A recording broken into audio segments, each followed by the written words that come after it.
আমি টুম্পা অটোওয়ালি পৌঁছে দেবই টাইমলি। মাগো কি গরম। হ্যাঁ, বইটা খুলে শুধু বসে থাক আর লোককে দেখা যে আমি পড়ছি। পড়ছিলামই আমি। কি গরম। টুম্পার শরীরটা একদম ছেড়ে দিয়েছে জানো। আমি মাথায় দুবার হাত বোলালাম, কে ডাকার চেষ্টা করলাম, মেয়েটা তাকাতে চাইছে কিন্তু তাকাতে পারছে না। আমি আমার মাথায় হাত বুলিয়ে দিতে আবার ঘুমিয়ে পড়লো।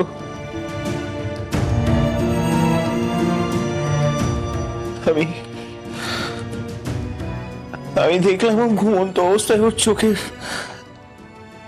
কোন বেয়ে জল পড়ছে। আমার নিজেকে এত অপরাধী মনে হচ্ছে মধুরা। আমার মনে হচ্ছে আমি কেন ট্রিটমেন্টের জন্য মুম্বাইতে গেলাম। আমি যদি এখানে থাকতাম আমি এসব কিচ্ছু হতে দিতাম না। আমি ওকে আগলে রাখতাম। দাদা দাদা মেয়েটার সঙ্গে কি হচ্ছে বলতো? সবার জীবন গোছাতে গিয়ে আজ মেয়েটার জীবনই কেমন এলোমেলো হয়ে যাচ্ছে। কি জানি ঠাকুর আর কত পরীক্ষা নেবে। আমার একটা অন্য কথা মনে হচ্ছে জানো। আমার মনে হচ্ছে টুম্পা সুস্থ হয়ে উঠলে, সব যখন জানতে পারবে, তখন ও কিভাবে এই সমস্ত কিছুকে মেনে নেবে, কিভাবে আমি জানি না।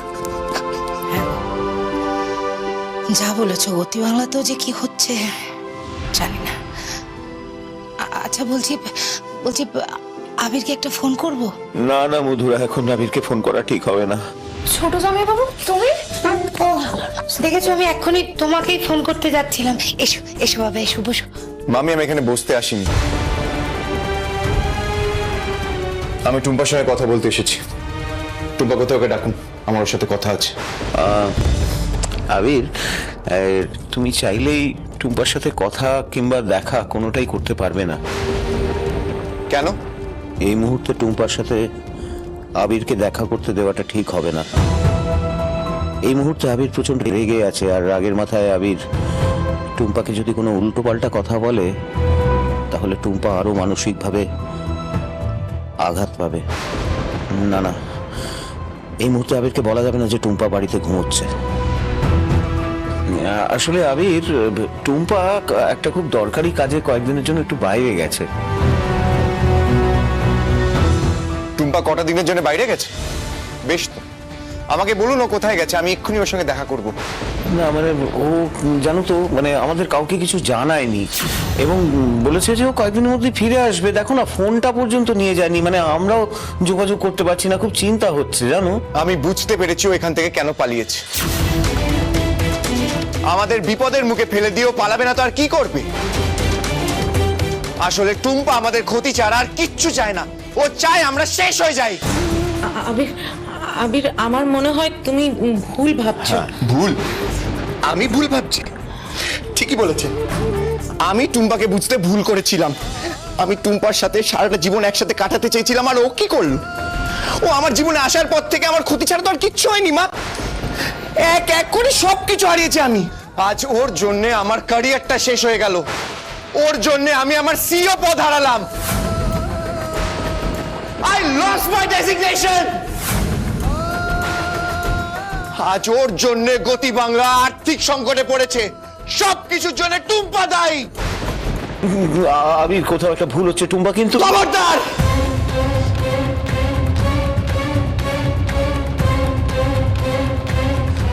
ওর নাম আমার সামনে আর নেবেন না। ওর মুখ আমি আর কোনোদিনও দেখতে চাই না। আজ থেকে আমি টুম্পার সাথে আমার সমস্ত সম্পর্ক শেষ করে দিলাম। আবির আবির তুমি এই কথা বলো না আবির।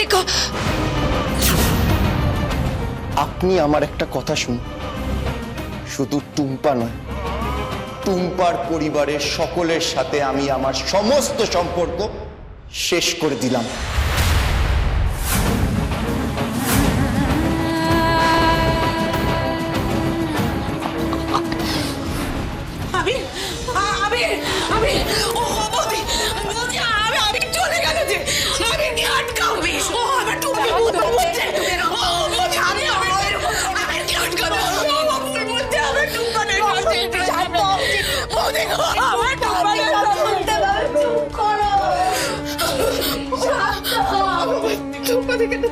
সুস্থ উঠতে হবে, নাহলে তো সব সব বাবা।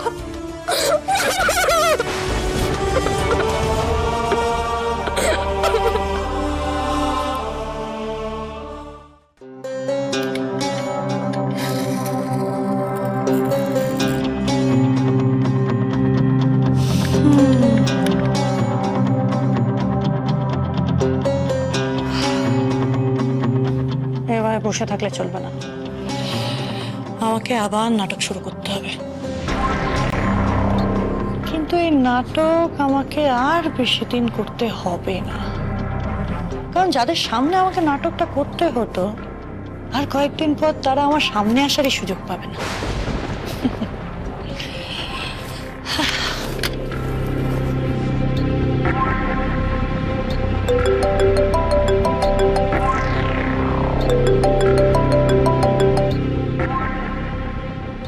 বলুন কাকা। বাহ, মন মেজাজ খুব ভালো দেখছি। সেটাই স্বাভাবিক না? নিশ্চয়ই। কিন্তু হ্যাঁ, আপনি না থাকলে এসব কিছু হতো না। Thank you. এই অনুরাধা, জানো এই ইংরেজির দুটো শব্দ শুনে না আমার কোনো লাভ হবে না। আমার লাভ শুধুমাত্র একটা জিনিসে, সেটা কি তুমি খুব ভালো করে জানো। আপনার টাকা আপনার কাছে পৌঁছে যাবে। ভালো কথা, কিন্তু একটা জিনিস মাথায় রেখো, টাকার অঙ্কটা কিন্তু আগের মতন হলে চলবে না। মানে আগে আমার টাকাটা গতি বাংলার একজন সামান্য কর্মচারী দিচ্ছিল, এবার আমাকে টাকাটা গতি বাংলার সিইও দেবে। টাকার অঙ্কটা সেই অনুযায়ী থাকা উচিত তো, নাকি? এই মুহূর্তে খুব বেশি টাকা দেওয়া সম্ভব হবে না। এই অনুরাধা, এই অশোক মল্লিক যদি না থাকতো তাহলে তোমার পক্ষে গতি বাংলার সিইও হওয়াটা অত সহজ ছিল না। আমি যখন সেই অসম্ভবকে সম্ভব করতে পেরেছি, তখন তোমার পক্ষেও সেই অসম্ভবকে সম্ভব করা দরকার। টাকার অঙ্কটা একটু বাড়িয়ে দিও অনুরাধা। প্লিজ আপনি বোঝার চেষ্টা করুন। আমার পুঁজি কম, তাই বুঝি কম। বুদ্ধি ছোট তো, তাই খুব একটা বেশি বোঝার চেষ্টা আমি করি না। টাকাটা না ঠিকঠাক সময় আমার কাছে পৌঁছে দিও, তাহলে তোমাকে তুলতে যতটা সময় লেগেছে তার থেকে অনেক কম সময় লাগবে তোমাকে নামিয়ে দিতে। কথাটা মাথায় রেখো।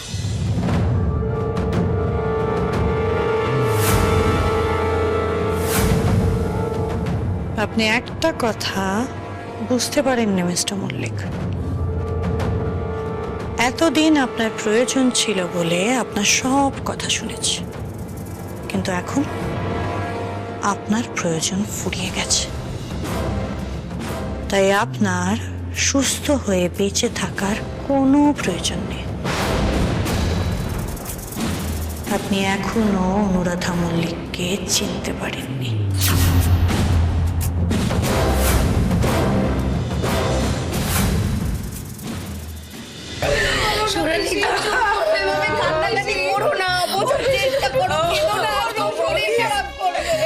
বৌদি, আমার টুম্পাটার কি হবে? বৌদি, সব ঠিক হয়ে যাবে। ও তো জ্ঞান, ও তো কোনোদিন কারোর কোনো ক্ষতি করেনি, ও তো কারোর কোনো খারাপ চাইনি। তাহলে কেন ওর এরকম হচ্ছে? ও এবার কি করবে? ঠাকুর, তুমি ওকে পথ দেখাও। ঠাকুর, সোনালি, চুপ করো, এভাবে কান্নাকাটি করো না। তোমার যদি এখন শরীরটা খারাপ হয়